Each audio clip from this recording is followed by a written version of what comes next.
आदरणीय लालू प्रसाद यादव जी जो बोलते हैं वो भविष्यवाणी सही निकलता है। अगर वो बोले हैं कि नित्यानंद राय को हराने का काम करेंगे तो पूरे बिहार का लोग इस बार मन बना चुका है। 15-15 लाख रुपया, 2-2 करोड़ रोजगार, नौकरी, कहाँ मिला रोजगार? पूछता है हर एक युवा नौजवान बेरोजगार, कहाँ है मेरा रोजगार? आते हैं और कहते हैं कि दरभंगा में एम्स खोल दिए, पूर्णिया में एयरपोर्ट खोल दिए। कहाँ है एम्स? कहाँ है आपका एयरपोर्ट? कितना दिए हैं जरा वो आंकड़ा पेश करना चाहिए सुशील मोदी जी को। सुशील मोदी जी को तो खुद डिमोशन करके उनको सेंटिंग पोस्ट पे डाल दिया गया। आप देखिए कि सुशील मोदी जी किस स्थिति में थे बिहार में जब थे। हम लोग इस बार पूरे तरीके से तैयार है और वैशाली का इलाका जो हाजीपुर और वैशाली और समस्तीपुर, उजियारपुर, ये सब का जो है इलाका, उसमें पूरे तरीके से आरजेडी का जो कैंडिडेट जाएगा वो जीत करके आएगा इस बार। देखिए, पशुपति जी और चिराग जी के बारे में हम नहीं बोलेंगे, अब चाचा भतीजा का मामला है। चूँकि हम लोग महागठबंधन के लोग हैं और महागठबंधन के जो भी उम्मीदवार होंगे इस बार 40 में 40 सीट बिहार में जो होगा वो महागठबंधन के झोली में होगा। नमस्कार, मैं हूं देवांशु। आप देख रहे हैं न्यूज़ फॉर नेशन। छठ का मौका है और इस वक्त हमारे साथ बात करने के लिए महुआ के आरजेडी के विधायक मुकेश रोशन जी होंगे। छठ का मौका है और छठ के बाद बिहार की सियासत जो है वो चुनावी मोड में आ जाएगी। हाल ही में लालू यादव ने, आप भी वहाँ पे भी मौजूद थे, लालू यादव ने कहा कि तेज प्रताप यादव अगर नित्यानंद राय के खिलाफ चुनाव लड़ जाते हैं तो वो हार जाएंगे। तैयार हैं आप लोग और किस तरीके से तैयारी कीजिएगा छठ के बाद? सबसे पहले संपूर्ण बिहार वासियों को लोक आस्था का महापर्व छठ पर्व की शुभकामना देते हैं, बधाई देते हैं आपके चैनल के माध्यम से। आप सब लोग जानते हैं कि जब हमारे नेता आदरणीय लालू प्रसाद यादव जी जो बोलते हैं वो भविष्यवाणी सही निकलता है।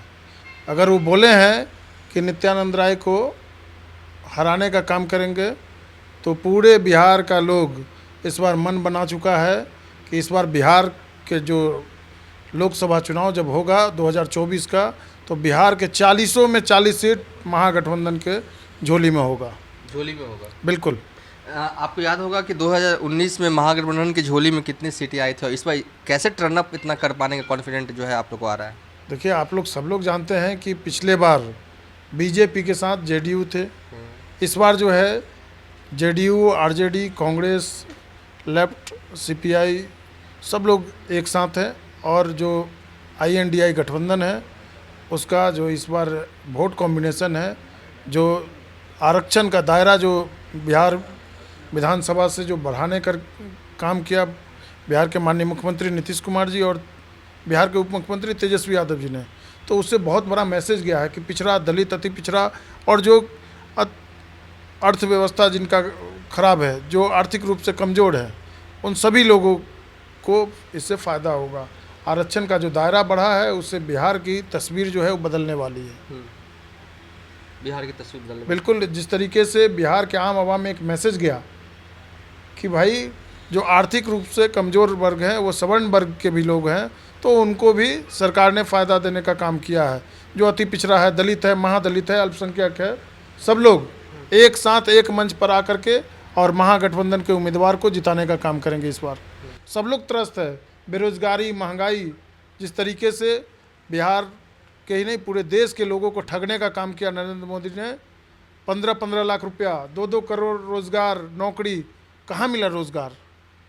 पूछता है हर एक युवा नौजवान बेरोजगार, कहाँ है मेरा रोजगार?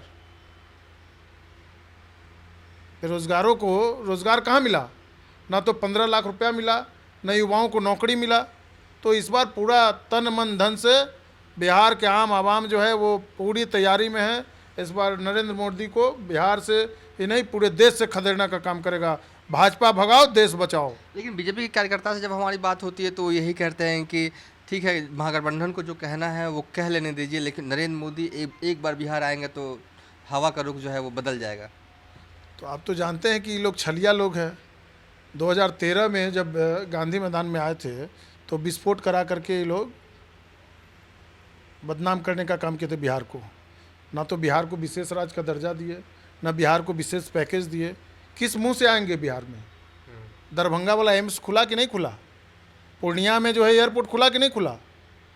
ये भी जवाब देना चाहिए। आते हैं और कहते हैं कि दरभंगा में एम्स खोल दिए, पूर्णिया में एयरपोर्ट खोल दिए।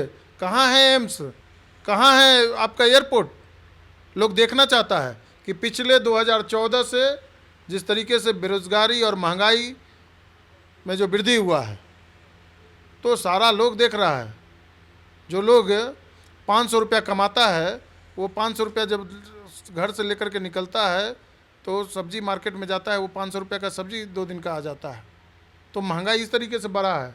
अब बताइए कि बस आपको चावल और गेहूं दे देने से क्या पेट भर जाएगा? गैस का दाम कितना चला गया? 400 रुपया में थे, उस समय छाती पीटते थे। उस समय प्याज था 10 रुपये 12 रुपया, आज प्याज का दाम 100 रुपया पहुँच गया। गैस सिलेंडर का दाम 1400-1200 कर दिए। जब अभी आपका चुनाव 5 राज्य में चल रहा है तो आप 200 घटा दिए, 1000 समथिंग कर दिए अभी। तो आपको कहते थे कि 400 के समय कि महंगा है, उस समय सिलेंडर पे बैठ जाते थे लोग। आज क्यों नहीं सिलेंडर को माथा पर लेकर घूम रहे हैं लोग? यूपीए की सरकार में जब 400 में सिलेंडर मिलता था, उस समय कहते थे कि 400 में मिल रहा है, अभी 1200 में मिल रहा था। तो देश में सारे लोग त्रस्त हैं महंगाई और बेरोजगारी से। जिस तरीके से आम आवाम को ठगने का काम नरेंद्र मोदी जी ने किया है, तो इस बार देश का लोग मन बना चुका है कि भाजपा भगाओ देश बचाओ। अच्छा, सीएम नीतीश कुमार जो हैं वो कह रहे हैं कि बिहार को विशेष राज्य का दर्जा जो है वो मिलना चाहिए। कल देर रात सुशील कुमार मोदी ने कहा है कि नरेंद्र मोदी ने इतना बिहार को दिया है कि विशेष राज्य का दर्जा अगर मिल भी जाता तो उतना नहीं दे पाते कोई। कितना दिए हैं जरा वो आंकड़ा पेश करना चाहिए सुशील मोदी जी को। सुशील मोदी जी को तो खुद डिमोशन करके उनको सेंटिंग पोस्ट पे डाल दिया गया। आप देखिए कि सुशील मोदी जी क्या किस स्थिति में थे बिहार में जब थे, तो आज उनको दिल्ली में ले जा करके उठा करके बैठा दिया गया, बिहार से उनको आउट कर दिया गया। वो क्या बोलेंगे? जब साथ में रहते हैं तो सर्वसम्मति से विशेष राज्य का दर्जा के लिए सदन से पास होता है मामला, और उस पर कोई विचार नहीं। इतना बड़ा काम हुआ बिहार में, जाति गणना सर्वे का रिपोर्ट जो जारी हुआ, उसके बाद से ये लोग बौखलाए हुए हैं।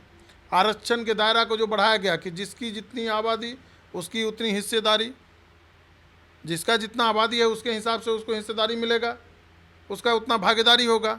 तो ये लोग डरे हुए थके हुए लोग हैं। बीजेपी के लोग किस मुंह से जाएंगे वोट मांगने गांव ग्राम में? गांव के लोग इस बार मन बना चुके हैं, अगर बीजेपी का लोग आएगा तो उसका इलाज करने का काम करेगा। बीजेपी को भगाने के लिए उसका जो भी इलाज करना होगा, सब लोग मुस्तैदी से तैयार है। चलिए एक आखिरी सवाल पूछ लेते हैं। जिस इलाके से आप ताल्लुक़ रखते हैं उस इलाके में आपका कैंपेन लगातार चलता रहता है, जनता के बीच में भी रहते हैं। हाजीपुर हो, वैशाली हो, समस्तीपुर हो, आप लगातार उन्हीं इलाकों में दिखाया जाता है। और लेकिन आरजेडी जो है ना, उन्हीं इलाकों में जीतती नहीं है बॉस। देखिए, आरजेडी पूरे मुस्तैदी से इस बार चुनाव लड़ेगी और जीतेगी। हम लोग के नेता आदरणीय तेजस्वी प्रसाद यादव जी का जो पहले से 2020 में जो चुनाव में एजेंडा लेकर के गए थे, उस पर लगातार काम कर रहे हैं। एक दिन में बिहार ऐसा राज्य है जहां से ऐतिहासिक गांधी मैदान से 1,20,000 लोगों को नियुक्ति पत्र दिया गया, शिक्षक बहाली किया गया। आने वाले दिनों में स्वास्थ्य विभाग में लाखों की वैकेंसी निकलने जा रही है, और भी कई विभाग में जो है वो आपको वैकेंसी आ रहा है। सब धीरे धीरे आप देखते जाइए। अभी तक 4 लाख लोगों को नौकरी और रोज़गार मिला है। अब जो आने वाला समय होगा उसमें जो 10 लाख का उन्होंने वादा किया था, वो 10 लाख भी पूरा होगा। लेकिन आप सब लोग समझते हैं कि कुछ प्रक्रियाएं होती है बहाली का, उसी के तहत ही होगा। नहीं तो कल होकर के वही बीजेपी वाले लोग आवाज़ उठाएंगे कि गलत तरीके से बहाली किया गया। जो भी होता है वो सिस्टम तरीके से सिस्टमाइज होता है, और वो बहाली का प्रक्रिया जो जो हो रहा है उसी तरीके से सब सीटों को भरा जा रहा है। हम लोग इस बार पूरे तरीके से तैयार है।